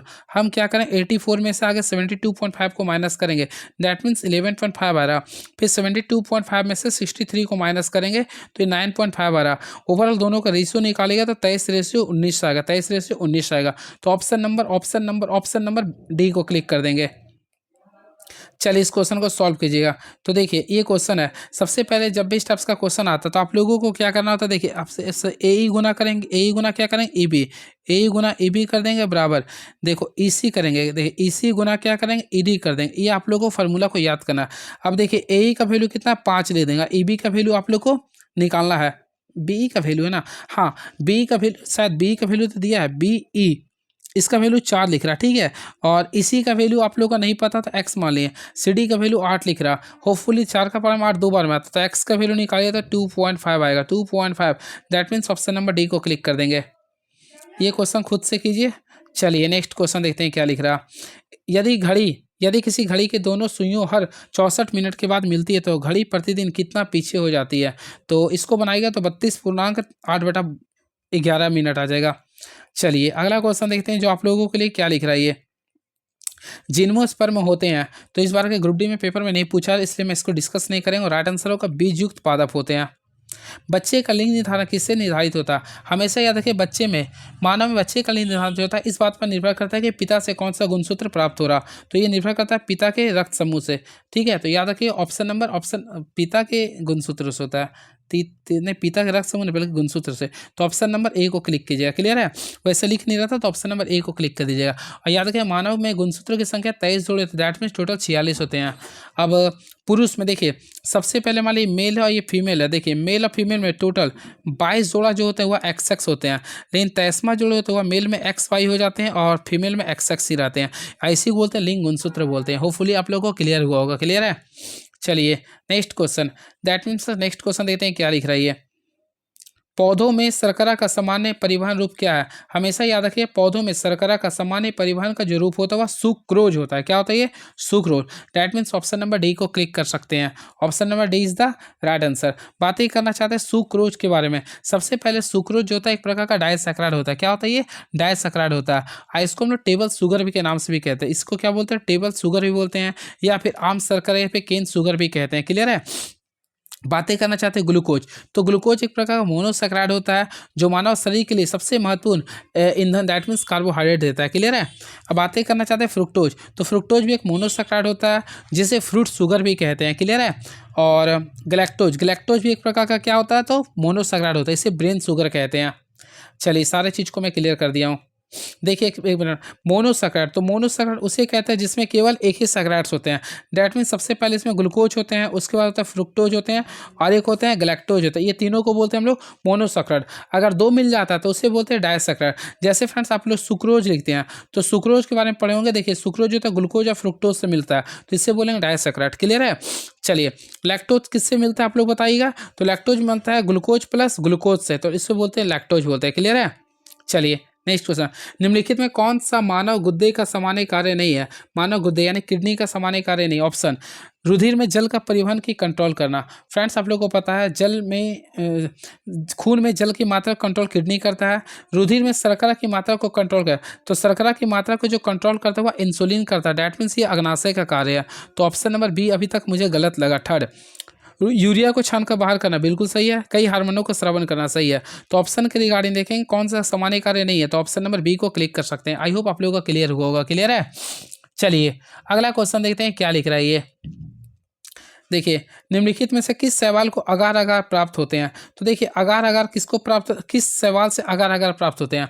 तो याद रखिए गैलिडियम। देखिए याद रखिए गैलिडियम शैवाल से अगार अगार प्राप्त होते हैं। इस चीज़ को आप लोगों को ध्यान में रखना पड़ेगा। क्लियर है। चलिए नेक्स्ट क्वेश्चन। एंट अमीबा ओपेलाइना एवं प्लाज्मोडियम किस संघ के अंतर्गत पाए जाते हैं? तो फ्रेंड्स राइट आंसर रखिएगा ऑप्शन नंबर ए को याद रखिएगा, नहीं प्रोटोजोआ होगा। क्या होगा ये? प्रोटोजोआ होगा। इंडिया नाम किस नदी के नाम पे पड़ा है? तो ऑलरेडी फ्रेंड्स आप लोग पढ़े होंगे, ये जो आप लोगों को पढ़ा सिंधु नदी के नाम पे पड़ा है। नेक्स्ट, कोलंबिया के मुद्रा का नाम क्या है? दैट मीन्स फ्रेंड्स याद रखिए कोलंबिया पीसो होता है। क्या होता है? कोलंबिया पीसो होता है। नेक्स्ट, भारत में पंचायती राज की स्थापना भारतीय संविधान में कौन सा संवैधानिक संशोधन से हुआ था? दैट मीन्स कौन पंचायती राज के बारे में बात करना चाहते हैं तो भारत में 73वां संविधान संशोधन से हुआ था, जिसमें कुल 29 विषय शामिल होते हैं। क्लियर है। यह 11वां अनुसूची में शामिल किया गया। चलिए नेक्स्ट क्वेश्चन। देखिए इस साइन कॉस टेन वाला क्वेश्चन है। देखिए 1 माइनस साइन स्क्वायर थीटा का फॉर्मूला ऑलरेडी आप लोगों को पता होगा। क्या होता है? कॉस स्क्वायर थीटा होता है। कॉस स्क्वायर थीटा कर दिए। फिर यहाँ पे लिखा टेन स्क्वायर थीटा, तो टेन स्क्वायर थीटा का वैल्यू होता है सेक स्क्वायर थीटा, तो मैं सेक स्क्वायर थीटा का दोनों को गुना कर देंगे। क्लियर है। अब -1 है तो sec square theta cos theta का वैल्यू 1 होता है। 1 - 1 कितना आ गया? 0 है। ऑप्शन क्या? बिल्कुल, तो ऑप्शन तो मुँह से बन गया। चलिए 30 वस्तुओं को बेचने पर एक व्यक्ति को 2 वस्तुओं के बिक्री मूल्य की हानि होती है, तो हानि प्रतिशत क्या होगा? देखिए 30 वस्तु को बेचने पर, तो बेचने पर यानी क्या होता है? Selling price. क्या लिख रहा? 30 वस्तुओं को बेचने पर एक व्यक्ति को 2 वस्तुओं के बिक्री मूल्य के हानि के बराबर हानि प्राप्त होते हैं ना, ये दो ये। तो सबसे पहले सेलिंग प्राइस का तो ये लिख रहा ना, तो ठीक है। आगे 30 वस्तु को बेच रहे हैं, 30 वस्तु लिख देंगे। 30 वस्तु को बेचने पर एक व्यक्ति को 2 वस्तुओं के बिक्री मूल्य के हानि लाभ प्राप्त होता है।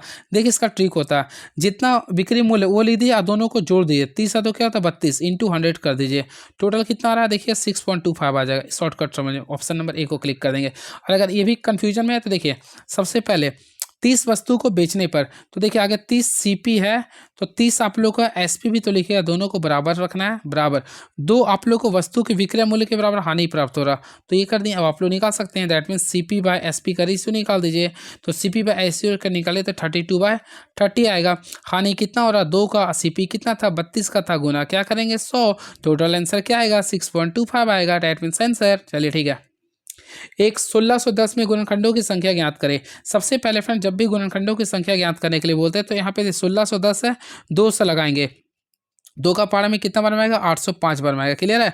फिर हम लोग 5 से लगाते हैं, तो 5 से लगाएंगे तो 161 टाइम्स आएगा। फिर 7 से अगर निकालते हैं तो ये 23 बार में आएगा। आप लोग गुणनखंडों की संख्या निकालना है।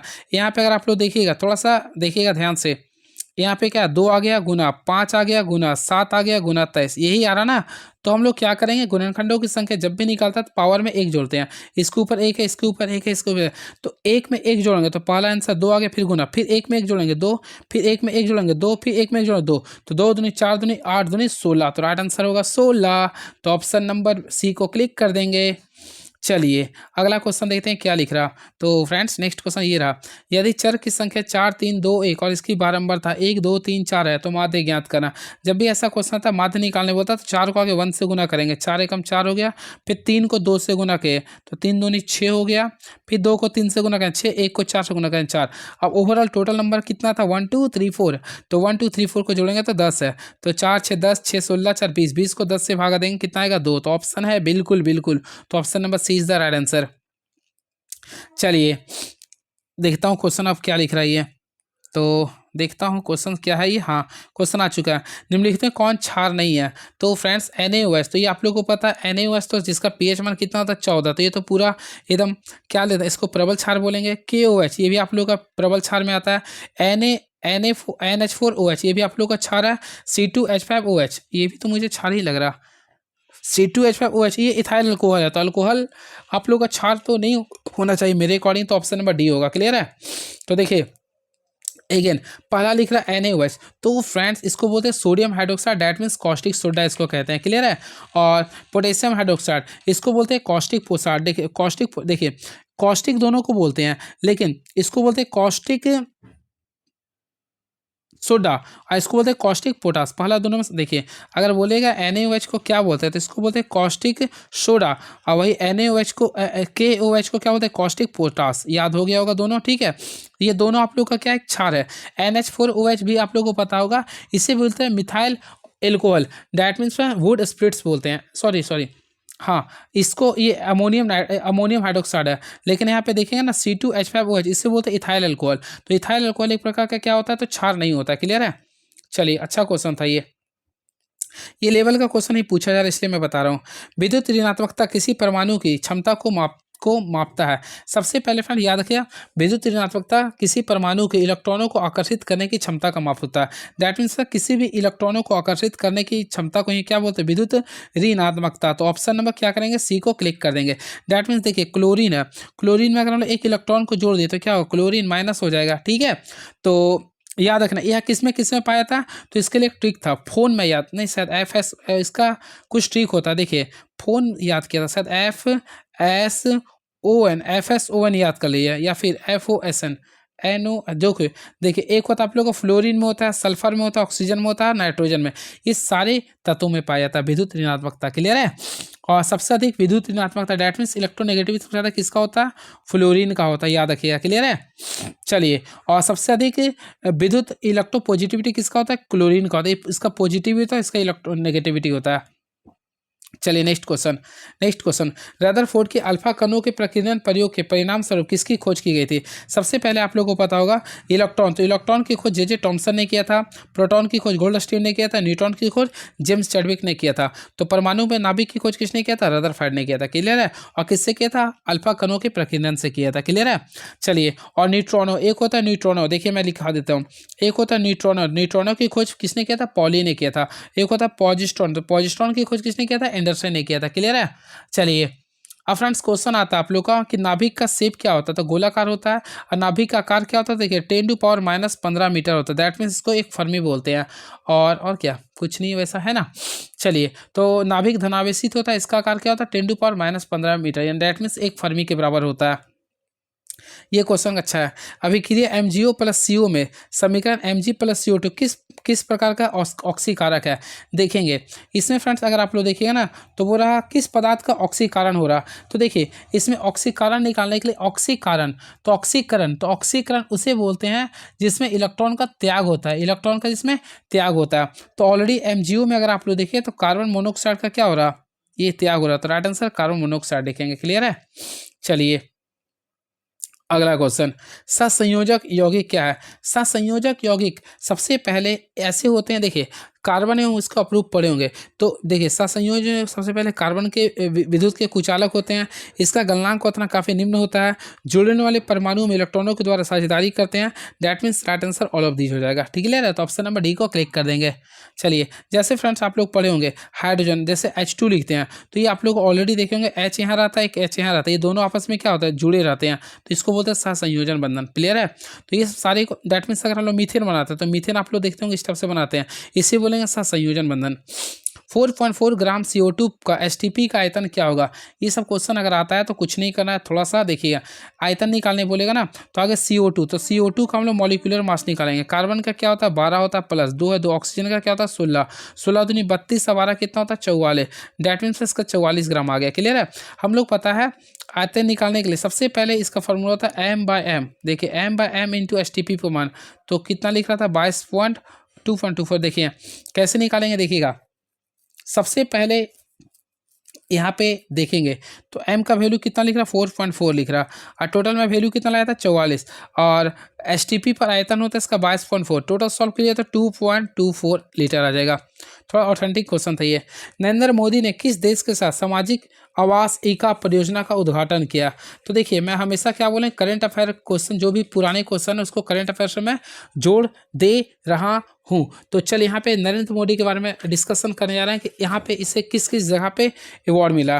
तो देखिए नरेंद्र मोदी अब तक कुल 28 देश का यात्रा कर चुके हैं। ठीक है, तो जहाँ पे उसको अवार्ड मिला, सबसे पहले याद रखिएगा, सबसे पहले याद रखें नरेंद्र मोदी को इस साल मित्र विभूषण मिला। तो मित्र विभूषण किससे मिला, श्रीलंका से। फिर order of the star and key of the Indian ocean मिला, वो कहाँ से मिला, मॉरिशस से। फिर officer of the order of Makarios three अगर बोलेगा तो साइप्रस लिख दीजिए, क्या लिखिएगा साइप्रस। फिर officer of the order of the star of घाना, तो घाना बोलेंगे तो खाली घाना से मिला था। ठीक है, फिर order of the republic of Trinidad and Tobago, तो त्रिनाड एंड टोबैगो से मिला था। Grand collar of the national order of the southern cross, अगर साउदर्न क्रॉस की बात करना चाहते हैं तो साउदर्न क्रॉस में आप लोग को हमेशा याद रखिए ब्राजील में मिला था। कहाँ मिला था, ये ब्राजील का अवार्ड्स मिला था। Lastly order of the most ancient Welwitschia mirabilis, तो ये नामीबिया में मिला था। ये पॉइंट्स को याद रखिएगा। अगेन आई रिपीट, तो फ्रेंड्स क्वेश्चन आता है नरेंद्र मोदी को श्रीलंका से कौन सा सम्मान मिला, तो मित्र विभूषण। क्लियर है। मॉरिशस से क्या मिला था, तो order of the star and key of the Indian शोषण। क्लियर है, इस चीज को आप लोगों को ध्यान में रखना पड़ेगा। फिजी से क्या मिला था, तो companion of the order of Fiji. Clear है। चलिए अगला क्वेश्चन देखते हैं क्या लिख रहा है ये। वायुमंडल के ऊपरी परतों में ऑक्सीजन के 3 परमाणु वाले एक अणु है जो एक परत बनाता है, उस परत को क्या बोलते हैं। दैट मीन्स इसे बोलते हैं ओजोन मंडल। क्या बोलते हैं, ओजोन मंडल, ओजोन मंडल। चलिए अगला क्वेश्चन देखते हैं क्या लिख रहा है ये। बीसीसीआई ने पूर्व क्रिकेटर किस पूर्व क्रिकेटर खिलाड़ी को भारतीय कंट्रोल बीसीसीआई का नया प्रबंधक बनाया गया। तो फ्रेंड ये पहले का क्वेश्चन है, मैं करंट अफेयर के अनुसार बता रहा हूँ, ध्यान दीजिएगा। क्लियर है। तो इसमें हम लोग देखना चाहते हैं क्वेश्चन इसके बारे में। सबसे पहले बीसीसीआई के बारे में देखिए, यहाँ बताना चाहते हैं कुछ। देखिए बीसीसीआई के बारे में पता होगा, तो अभी बीसीसीआई का नया अध्यक्ष जो बनाया गया किसे, मिथुन मनहास को बनाया गया। सबसे पहला क्वेश्चन ये हो गया। अब बीसीसीआई में लोकपाल और नैतिकता का अधिकारी किसे बनाया गया, अरुण मिश्रा को। ये 2 क्वेश्चन याद रख लीजिएगा, अरुण मिश्रा को। और सीईओ को ने शौकिया है। क्लियर है। अब देखिए आईसीसी की बात करना चाहते हैं, तो आईसीसी के अभी अध्यक्ष कौन है, जय शाह। और आईसीसी के सीईओ कौन है, संजू गुप्ता। और आईसीसी की प्रथम महिला निर्देशक कौन बनी, इंदिरा नूई बनी है। और फ्रेंड भारतीय क्रिकेट टीम का कोच कौन है, गौतम गंभीर है।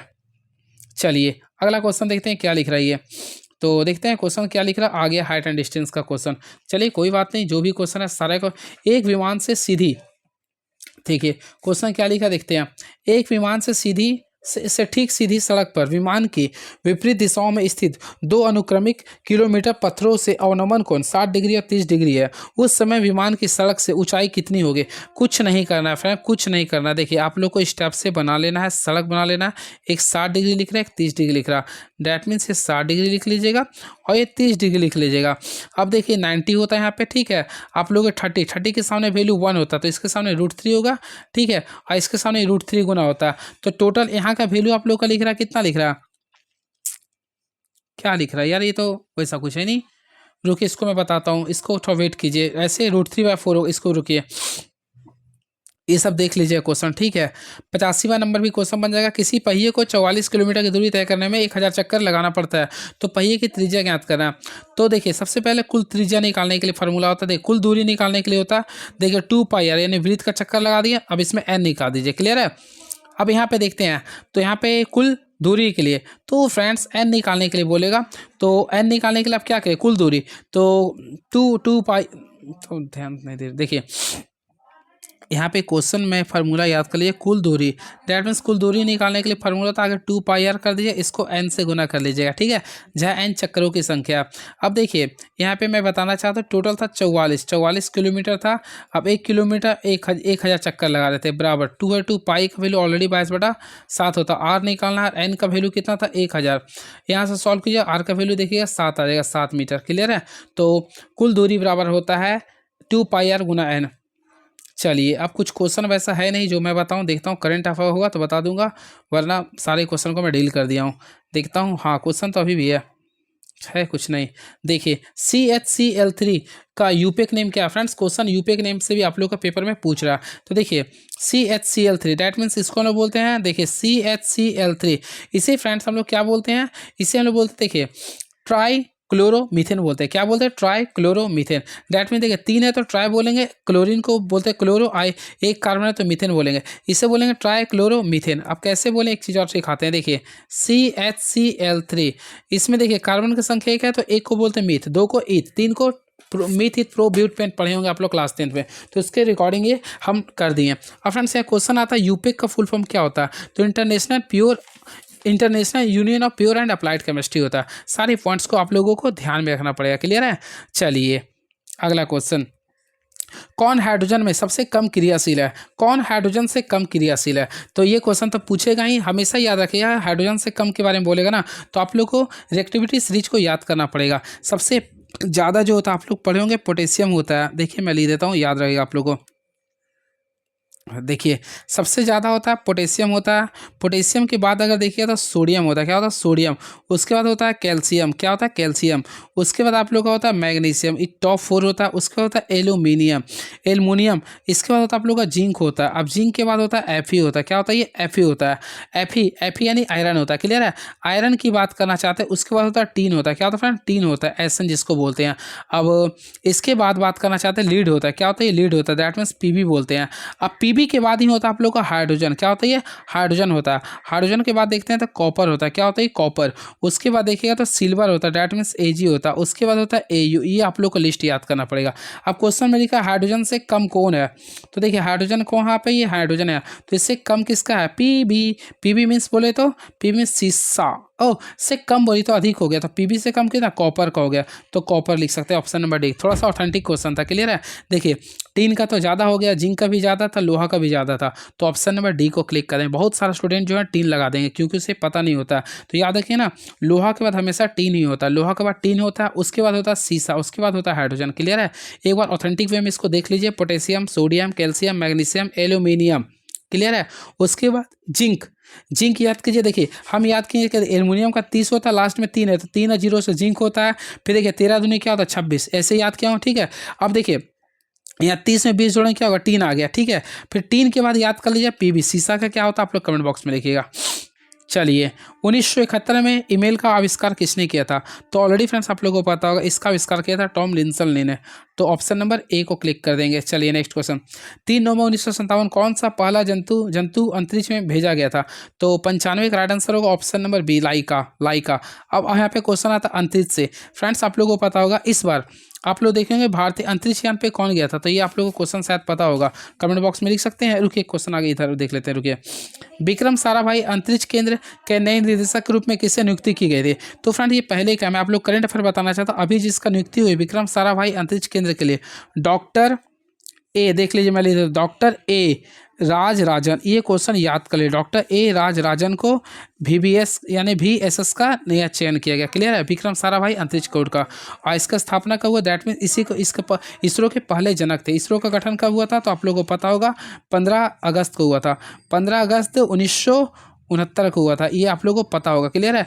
और अभी इसरो को मेन अध्यक्ष कौन है, तो फ्रेंड्स आप लोग कमेंट बॉक्स में लिख सकते हैं। तो इसरो के 11वें अध्यक्ष है V नारायण, याद रखें V नारायणन है, ये याद रखें, जो कि किस नंबर के हैं, ये क्वेश्चन पूछ सकता है। तो ये 11वें नंबर के हैं, बहुत ही इंपॉर्टेंट क्वेश्चन था। क्लियर है। और वही क्वेश्चन आता है DRDO, तो DRDO का स्थापना कब हुआ था, 1 जनवरी 1958 को। इसका भी अध्यक्ष कौन है, तो समीर V कामत है। क्लियर है।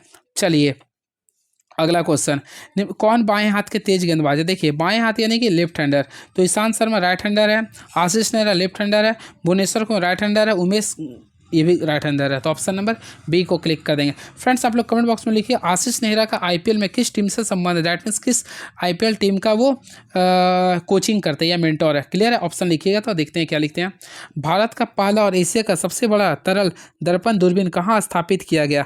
तो फ्रेंड्स 98 का जो राइट आंसर लिख रहा है ऑप्शन नंबर सी लिख रहा है, उत्तराखंड इसका राइट आंसर होगा। चलिए अब उत्तराखंड है तो उत्तराखंड से 3-4 क्वेश्चन बता देते हैं, यानी जितना ऑप्शन लिख रहा। सबसे पहले उत्तराखंड से पहला क्वेश्चन ये रहा, जो आप लोग UCC लागू करने वाला, देख लीजिए UCC लागू करने वाला पहला भारत का राज्य कौन हो गया? उत्तराखंड हो गया, पहला क्वेश्चन हो गया। दूसरा, उत्तराखंड में इस बार एशियाई खेल गेम्स का आयोजन किया गया था। क्लियर है। हाँ, अब मेघालय में अगले बार होगा, दैट मीन्स 2029 का कब होगा? मेघालय में होगा। क्लियर है। ये सारे पॉइंट, रुके एक गेम वाला थोड़ा सा कन्फ्यूजन आ रहा, देख लेते हैं। सारे चीज़ को मैं क्लियर करवा दूंगा ना, तो आप लोग को भी कन्फ्यूजन नहीं होगा। तो देखिए गेम वाला सबसे इंपॉर्टेंस याद रखिएगा। हाँ देखिए भारत का गेम था, मैं करवा दिया हूँ। क्लियर है, इसमें कहीं है क्या? चलिए अगला क्वेश्चन देखते हैं क्या लिख रहा, और बाकी वैसा तो है नहीं। चलिए छत्तीसगढ़ से भी मैं बता दिया, उत्तराखंड से भी बता दिया, मेघालय, तो मेघालय के उमरोही याद रखिएगा। क्लियर है। अब देखिए फेस्टिवल के रिगार्डिंग में बता देता हूँ, क्वेश्चन शायद बनता है आप लोगों के पेपर में। तो देखिए यहाँ पे फेस्टिवल आता है जो आप लोगों के लिए काफ़ी इंपॉर्टेंस होगा।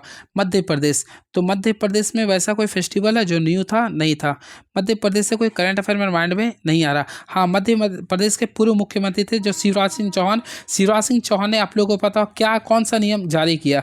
डैट मीन्स मनरेगा को भी राम जी योजना स्कीम किया, तो उनका मेन कौन थे? मध्य प्रदेश के पूर्व मुख्यमंत्री शिवराज सिंह चौहान। छत्तीसगढ़ से रिगार्डिंग मैं आप लोगों को बता दिया हूँ। छत्तीसगढ़ से वैसा कुछ करंट अफेयर में माइंड में नहीं आ रहा, लेकिन उत्तराखंड से 3-4 क्वेश्चन बता फेस्टिवल के बारे में। सबसे पहले मंगसौर बग्वाल उत्सव कहाँ मनाते हैं? उत्तराखंड में मनाते हैं। क्लियर है। और उत्तराखंड में हरेला उत्सव, पुष्कर उत्सव, रम्मान उत्सव मनाते हैं। चलिए बहुत सारा क्वेश्चन रहता है। मेघालय के बारे में मैं बता ही दिया हूँ। क्लियर है। चलिए किस तारीख को अंतर्राष्ट्रीय बाघ दिवस के रूप में मनाया जाता है? तो फ्रेंड्स ऑलरेडी आप लोगों को पता हो 29 जुलाई को प्रत्येक वर्ष क्या दिन मनाते हैं? बाघ दिवस मनाते हैं। क्या मनाते हैं? बाघ दिवस मनाते हैं 29 जुलाई को। लेकिन यहाँ पे क्वेश्चन आ सकता है 29 जुलाई को बाघ दिवस मनाया था, उसका थीम क्या है? तो थीम तो मेरे पास नहीं लिखा हुआ, नहीं तो मैं बता देता हूँ। चलिए और वैसा 12 मई को क्या मनाते हैं? नर्स दिवस मनाते हैं। 10 जनवरी को आज कौन सा दिवस मनाते हैं? तो विश्व हिंदी दिवस मनाते हैं। क्लियर है। 5 नवंबर को क्या मनाते हैं? आप लोग कमेंट बॉक्स में लिखना पड़ेगा 5 नवंबर। तो 5 नवंबर वैसे मेरा माइंड में नहीं पढ़े थे पहले। ठीक है। चलिए नेक्स्ट क्वेश्चन, वैसा कुछ नया दिवस नहीं है, चलिए देख लेते हैं। 26 जनवरी 2022 को, 22 नहीं हमको 25 करना। ठीक है। तो 26 जनवरी 2025 को किस देश के राष्ट्रपति आए थे? तो इंडोनेशिया के राष्ट्रपति कौन आए थे? तो इंडोनेशिया के राष्ट्रपति प्रबोवो सुबियांतो भारत आए थे। क्लियर है। वही फ्रेंड 2026 में कौन आएंगे आप लोगों को पता है? बिल्कुल कमेंट बॉक्स में आप लोग लिख सकते हैं। तो 2026 में याद रखिएगा कौन आने वाले हैं? तो यूरोपीय परिषद के अध्यक्ष that means Robert Antonio Costa, मैं लिख देता हूँ, देखिए एंटोनियो कोस्टा और यूरोपीय आयोग that means Ursula von der Leyen इस साल भारत आने वाला है 2026 में गणतंत्र दिवस के शुभ अवसर पर। क्लियर है। तो ये रहा 100 क्वेश्चन। सारे क्वेश्चन को मैं हूबहू बताने का प्रयास करूँ, जो मेरे पास कंटेंट था उसके अकॉर्डिंग। कैसा लगा कमेंट बॉक्स में लिखिएगा। इसके बाद नेक्स्ट वीडियो में आऊँगा तो सेट नंबर 5 को भी बता दूंगा। क्लियर है। तब तक आप हमारे चैनल के साथ बने रहे। Thank you so much for the best, very very thank you so much.